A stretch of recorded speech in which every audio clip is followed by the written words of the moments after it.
तो इन टॉपिक से आपको प्रश्न देखने को अक्सर मिलते हैं। मैं केवल इसी सब्जेक्ट की बात क्यों कर रहा हूँ? क्योंकि मैं केवल इसी सब्जेक्ट को आपको पढ़ाऊँगा। तो पॉलिटी में देखेंगे आप 2018 में जो 18 तारीख वाली शिफ्ट थी उससे 5 प्रश्न आए। अगर आप यूपी पुलिस की तैयारी कर रहे हो, सच में वर्दी पाना चाहते हैं तो ये वीडियो आपके लिए है, वरना आप इसे स्किप कर सकते हैं। आपको पता होगा पिछली बार भी लगभग 48 लाख लोगों ने तैयारी की, लेकिन सिलेक्शन मार्क्स 60,000 का हुआ। कोई ना कोई तो उनकी स्मार्ट रणनीति रही होगी जिस पर आप लोग काम नहीं करते, शायद उन्होंने किया होगा। और इसी वजह से कहूँ या जिसके कारण आज वो वर्दी पहन के बैठे हुए हैं। नमस्कार दोस्तों, मेरा नाम है मोहित यादव और आप सभी का स्वागत करता हूँ रीजनिंग रनवे यूट्यूब चैनल पर। आज हम लोग इस वीडियो में ये देखने वाले हैं कि यूपी पुलिस के एग्जाम के लिए हमारी जीएस के लिए क्या रणनीति रहे, क्योंकि अक्सर बच्चे जीएस में फेल हो जाते हैं कि जीएस बड़ी बेवफा, रात को पढ़ो सुबह को सबा। तो कारण क्या है जिसकी वजह से लोग सिलेक्शन ले पाते हैं, ज्यादा क्वेश्चन सही कर पाते हैं? उन्हीं चीजों को हम लोग देखेंगे। सिलेबस तो आपने बहुत देख लिया होगा, सिलेबस की बहुत सारी वीडियोस देख ली होंगी, लेकिन आपने ये नहीं देखा होगा कि एक छोटी सी 10 से 15 क्लासेस और आपके कम से कम 20 क्वेश्चन सही करेगी। तो वही रणनीति हम लोग जानेंगे, पूरा डेटा जानेंगे कि पिछली वर्ष में, विगत वर्षों में कितने प्रश्न वहां से आए हैं, क्या सच में आते हैं या नहीं। और जिन मैं टॉपिक की बात कर रहा हूँ कोई हवाबाजी नहीं होगी, यूपी पुलिस ने उन टॉपिक को बखूबी आप देखेंगे सिलेबस में दिया हुआ है। तो मैं बात करता हूं यहाँ कि किन किन टॉपिक की हम लोग बात कर रहे हैं, क्योंकि ये रणनीति बेटा वर्दी पाने की है। और हमने इस सीरीज को नाम भी दिया परिपूर्ण सीरीज, जो अगले वीक से शुरू होने वाली है। मैं जैसे सारी चीजें बताऊंगा उसके बाद ये सीरीज अगले हफ्ते से शुरू होगी। तो परिपूर्ण सीरीज में आपको मतलब, परिपूर्ण का मतलब आप समझते होंगे कि कुछ भी बचता नहीं है, अपने आप में परिपूर्ण होता है सारी चीजें। सेम वही होगा उस सीरीज का नाम, इसी वजह से रखा है क्योंकि ये टॉपिक भी अपने आप में जीएस के लिए परिपूर्ण है। देखिए, ये टॉपिक देखे होंगे आपने, ये शिफ्ट दी हुई है, किस शिफ्ट में कितना प्रश्न आया, किस शिफ्ट में कितने प्रश्न बने हैं। क्योंकि ऐसा नहीं है कि हम अपनी तरफ से कहते हैं, आप पीवाईक्यूज उठाएंगे, पुराने डेटा को उठाएंगे, पुराने पेपर्स को देखेंगे, इन शिफ्ट को देखेंगे, तो इन टॉपिक से आपको प्रश्न देखने को अक्सर मिलते हैं। मैं केवल इसी सब्जेक्ट की बात क्यों कर रहा हूं? क्योंकि मैं केवल इसी सब्जेक्ट को आपको पढ़ाऊंगा। तो इसी वजह से मैं उन सब्जेक्ट की बात कर रहा हूँ कि ये 15 से 20 क्लासेस हमारे लिए कितनी इंपॉर्टेंट रहेंगी, हमारे लिए कितनी कारगर रहेंगी, क्या क्या फायदा होगा, आज तक कितने प्रश्न यहाँ से बने हैं। देखिए, सबसे पहले मैं बात करता हूँ राज्य व्यवस्था अर्थात पॉलिटी की। तो पॉलिटी में देखेंगे आप 2018 में जो 18 तारीख वाली शिफ्ट थी उससे 5 प्रश्न आए। सेकेंड शिफ्ट में 3 प्रश्न आए, उसके बाद 2 प्रश्न, 3 प्रश्न। 2018 के लास्ट में आते आते ये प्रश्नों की संख्या कितनी हो गई? 7 प्रश्न हो गए। 5 प्रश्न, 4 प्रश्न।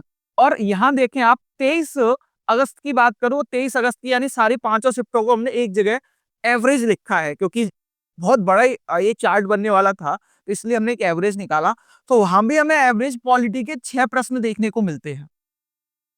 तो यानी कि हर एक एग्जाम में, हर एक शिफ्ट में यूपी पुलिस में आज तक, ये पूरी यूपी पुलिस का आज तक का निचोड़ है, जितने यूपी पुलिस के पेपर हुए हैं, तो उनमें हमें देखें कि वेटेज इसका लगातार बढ़ता चला जा रहा है। और पॉलिटी के प्रश्न ऐसे होते हैं कि बड़े आसानी से आप लोग थोड़ा सा ध्यान से पढ़ा, चीजें बड़ी आसानी से हो जाती हैं। तो एक पूरा सब्जेक्ट 6 प्रश्न देगी आपको, पूरी पॉलिटी दे रही है। ठीक है, आगे आइए। अब टॉपिक की बात करो तो यूपी में राजस्व पुलिस, पुलिस एवं सामान्य प्रशासनिक व्यवस्था, आप एक इस छोटे से टॉपिक को देखेंगे आप, तो इसने हमेशा हर शिफ्ट में प्रश्न दिए।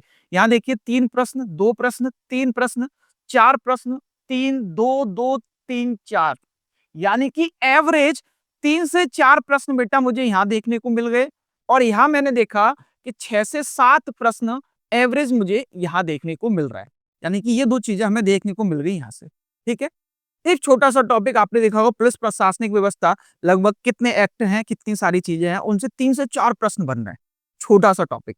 उसके बाद अर्थव्यवस्था, जीएसटी की बात करूं, विमुद्रीकरण और मुद्रास्फीति, यानी कि पूरी अर्थव्यवस्था की बात करूं एवरेज में, तो एवरेज प्रश्न आते हैं 3 से 4। कितने? 3 से 4 प्रश्न आपको एवरेज देखने को मिलेंगे पूरी इकोनॉमी से।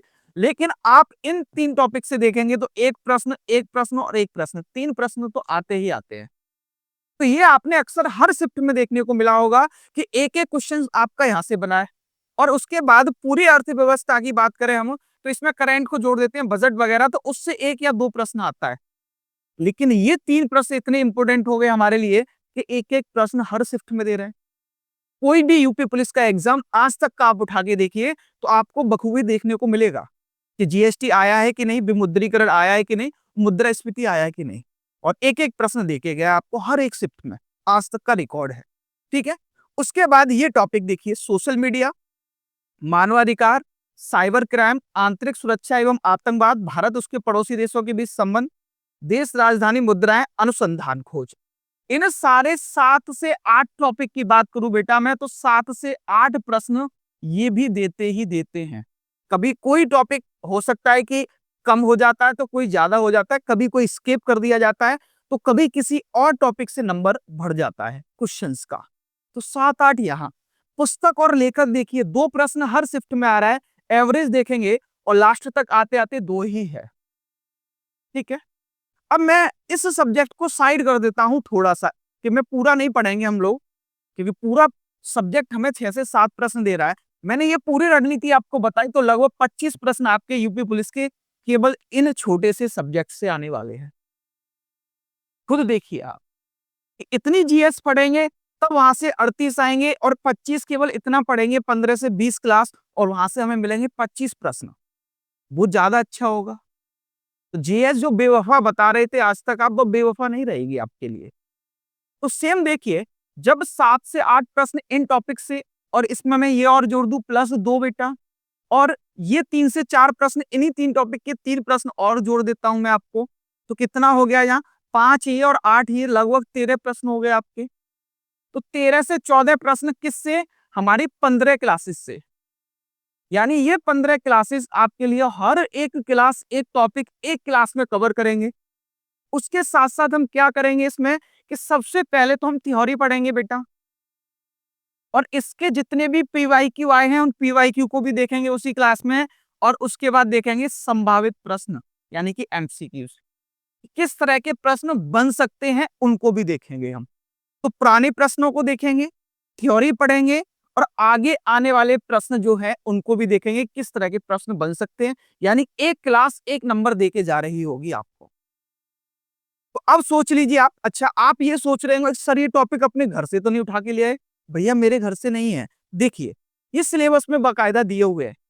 मैं बात कर रहा था अंतर्राष्ट्रीय संगठनों की, मैं विमुद्रीकरण की बात कर रहा था आपसे, ठीक है। उसके बाद सुरक्षा आतंकवाद की बात की मैंने, उत्तर प्रदेश में राजस्व पुलिस और सामान्य प्रशासनिक व्यवस्था की बात की, मानवाधिकार की बात की, सोशल मीडिया कम्युनिकेशन की बात की हमने, ठीक है। अनुसंधान पुस्तक उनके लेखक की बात की। देखिए वस्तु एवं सेवा कर यानी जीएसटी अलग से दिया है, साइबर क्राइम अलग से दिया है, दिवस अलग से दिए हैं। तो हम उन्हीं टॉपिक की बात कर रहे हैं जो टॉपिक अलग से दिए हुए हैं। यानी हर कोई व्यक्ति इन पर ध्यान नहीं देता है। जब तक हमें यही नहीं पता हो कि रास्ता क्या है, हमें यदि दिल्ली जाना हो, दिल्ली जाने का रास्ता ही नहीं पता हो, तो भटक जाते हैं हम लोग। सेम हम तैयारी कर रहे हैं तो हम ये देखें कि हमारे सिलेबस में क्या क्या इंपोर्टेंट है। कहीं से भी कर सकते हैं आप टॉपिक, कोई आपकी इच्छा है। लेकिन अगले वीक से हम एक परिपूर्ण सीरीज के नाम से एक श्रृंखला लेके आ रहे हैं, जिसमें इन टॉपिक को बखूबी कराया जाएगा। पर डे आपकी एक क्लास रहेगी, ठीक है। तो मिलते हैं अगले हफ्ते हम इसी चैनल पर परिपूर्ण सीरीज में। तब तक के लिए नमस्ते, राम राम, जय हिंद प्यारे साथी।